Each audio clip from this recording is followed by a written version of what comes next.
Pagaliau parkeliavo mano siuntinys su kamera. Tuoj lėkiu plėšti.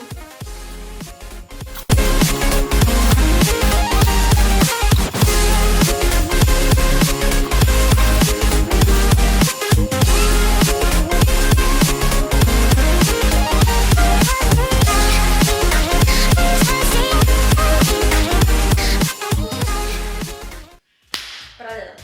Sveiki. Bala. Jei, labas. Aš tiesiog negaliu jums nepasigirti, kad pagaliau po tiek pastangų, tiek laukimo, tiek visko, nežinau, belenko, aš pagaliau filmuoju su nauja kamera. Tai va, šiandien aš noriu padaryti jums savo kameros tokią apžvalgą, papasakoti, kaip jinai pas mane atsirado. Tai pirmyn, pradedam.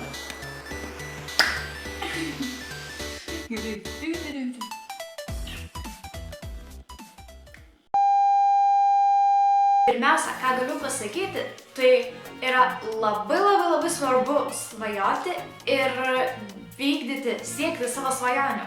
Aš, kai buvau mažesnė, svajojau apie fotoaparatą, tiesiog, kad šiaip turėti fotografavimui. Greitos minties atsisakiau, nes pagalvojau, kad turbūt greitai man nusibos tą fotografiją ir paskui kur dėti tą fotoaparatą ir tai bus veltui išleisti pinigai, tai atsisakiau.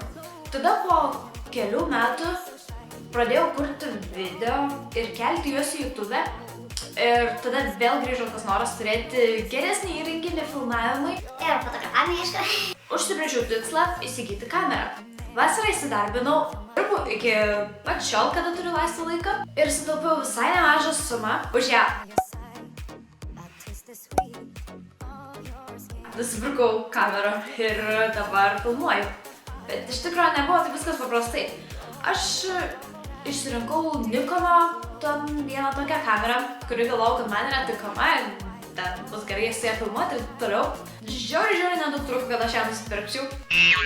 Visai netikėtai susirado mane mano mamos pusseserė, kuri gyvena Amerikoje su šeima. Pasirodo, tos mamos pusseserės vyras domisi filmavimu ir jis man davė daugybę patarimų dėl kameros. Aš radikaliai pakeičiau savo sprendimą ir išsirinkau tokią kamerą, kurio sunku atrasti Lietuvoje.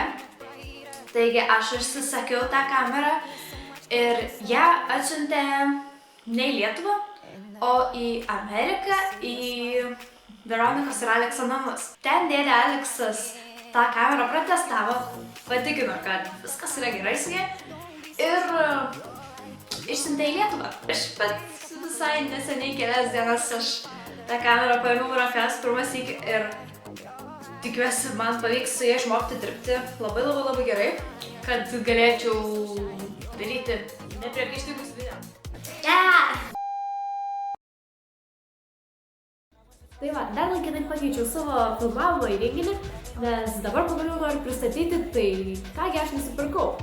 Aš turiu Panasonic Lumix GH3 aparatą, kuris turi puikias filmavimo galimybės, tai aš jį vadinu fotoaparatu per brūkštelį kamerą. Jis atrodo štai taip.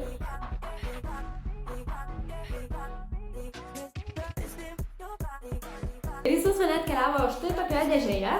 Čia buvo įdėtas objektyvas. Objektyvas taip pat yra Panasonic Lumix ir aš jo parametrų neskaitysiu, tiesiog pasižiūrėkit patys, ką domino, nes aš bijau susiskaityti skaitamus parametrus ją. Aš pirkau atskirai fotoaparato body, ta prasme tą dalį ir objektyvą. Aš nežinau, paaiškinti, žodžiu, šitą dalį pirkau atskirai ir šitą. Kas man žiauriai patinka apie šitą kamerą, tai tos dalykas, kad ji turi tokį stebuklingą ekranėlį, kuris atsilenkia ir apsisuka ir tada gali matyti save. Sveiki, čia aš. Nežinau, man nuo pat pirmo paėmimo kamerą sužavėjo, taip rimtai, nes jie yra paprasta naudotis, objektyvas irgi labai fainas. Nežinau, aš beprotiškai patenkinta šio pirkiniu. Kas man dar labai patiko, tai kad čia yra beprotiškai daug visokių filtrų ir nustatymų parametrų su kuriais gali padaryti visiškai neįtikėtinus dalykus, o prasme, tu filmuoji praktiškai tamsoje, bet tu filmuoji ir atrodo, kad čia yra profesionalus apšvietimas. Dar žiemos laikotarpiu tai iš tikrųjų labai sunku yra rasti vietą, kur būtų labai gerai apšviesta ir būtų tinkama filmavimui su bet kokiu prietaisu, net ir su fotoku geru. Tai galbūt man dabar šita problema bus išspręsta, pagaliau, yes! Aišku, man dar daug mokytis. Man buvo visokių bairių, kai iš pradžių nesupratau, kur ką čia tos fotokas daro. Ir jis toks savarankiškas. Čia pas jį yra wifi, daug kadrų serijos visokios. Čia nustatymo daugybė šviesumas. Žodžiu, nežinau, aš tai rekomenduočiau šitą fotoaparatą bet kam, nes visiškai tuom neužsiemus, bet po pirmų kelių bandymų jau kažkas sekasi, tai manau, iš tikrųjų pakankamai lengva su juo yra dirbti.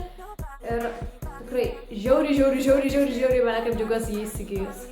Tai maždaug tiek, aš kažką kaip profesionalė čia negaliu labai daug papasakoti, nes aš pati tiek apie fotokus manau, kad... Ačiū labai Veronikai ir Aleksui. Jeigu norite pažiūrėti visą tai, kaip atrodė pilnas kameros atidarimas ir pakavimas ten iš tų visų dėžių, tai būtinai paspauskite čia. I was myself a cheerleader.